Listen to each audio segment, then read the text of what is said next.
Bismillahirrahmanirrahim. Assalamualaikum warahmatullahi wabarakatuh.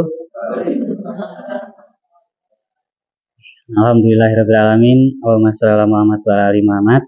Pada kesempatan kali ini, seperti tahun-tahun sebelumnya, saya akan sharing saja sesuai dengan kapabilitas keilmuan saya ya di sastra.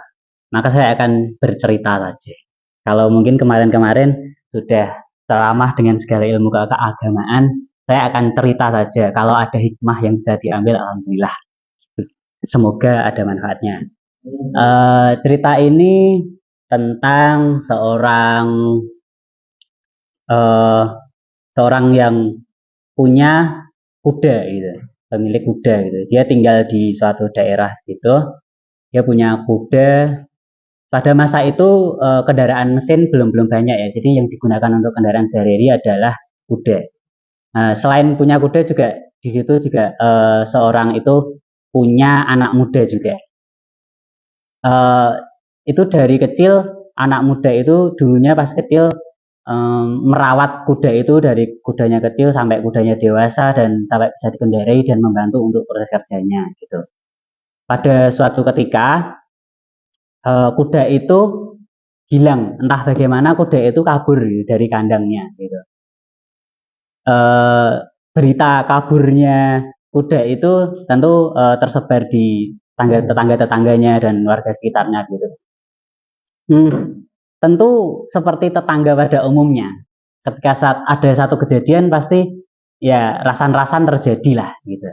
Wah, mesake banget ya, bapak kae kehilangan kudanya gitu. Terus ada juga wah sial banget nasibnya, wah malang sekali, wah kok gini kok gitu gitu.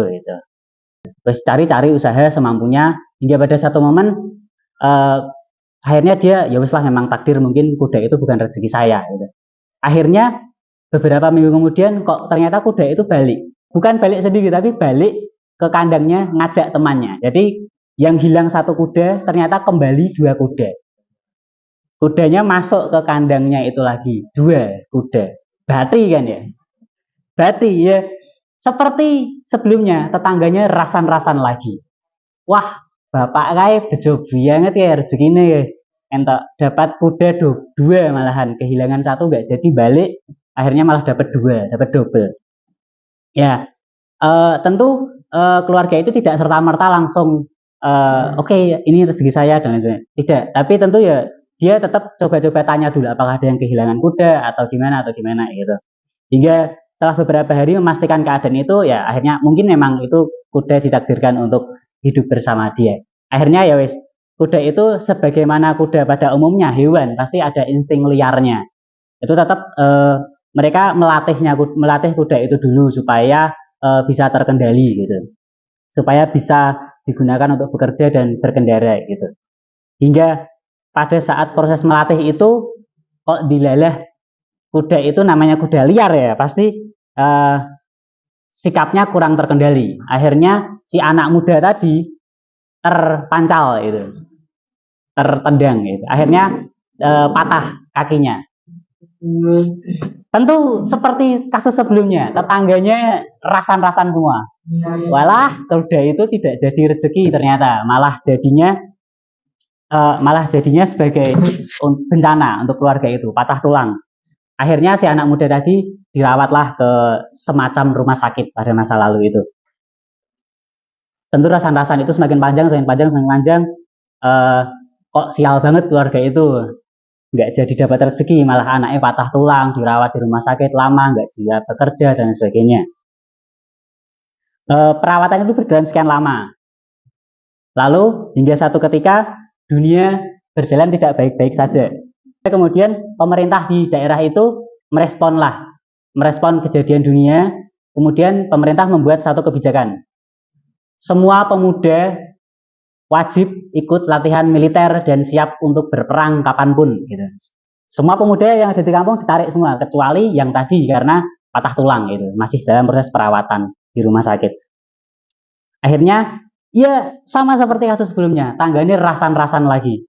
Wah, kamu kok bejo banget ya, wah pasti kamu seneng banget anakmu nggak jadi diikutkan latihan militer dan untuk perang dan sebagainya. sama seperti itulah. Dan sebenarnya masih banyak situasi-situasi yang lainnya. Tapi dalam hal ini tadi ada part yang saya hilangkan, yaitu respon si bapaknya tadi. Sebenarnya ketika ada rasan-rasan tetangga tadi, ya bapaknya juga merespon ya gitu. Responnya bapaknya ketika dibegitukan, bapaknya hanya berkata, saya tidak tahu apakah ini suatu keberuntungan bagi saya atau kemalangan atau kesialan bagi saya. Saya hanya mengambil atau melakukan menyikapi ini sesuai dengan kapasitas yang saya bisa dan yang ada di kendali saya. Kayak gitu. Maksudnya kayak tadi kehilangan ya dicari, tidak mengumpat, tidak ini dan itu, tidak terlalu sedih dan sebagainya. Terus ketika dapat rezeki dan sebagainya, dapat keberuntungan juga dia tidak terlalu yang berlebihan gitu. Intinya pada cerita ini adalah kita itu kalau melihat seperti yang bapaknya tadi ya, ketika melihat situasi itu jangan buru-buru untuk ngejudge gitu, atau tidak buru-buru melabeli sesuatu. Ini sebuah kesialan atau sebuah keberuntungan.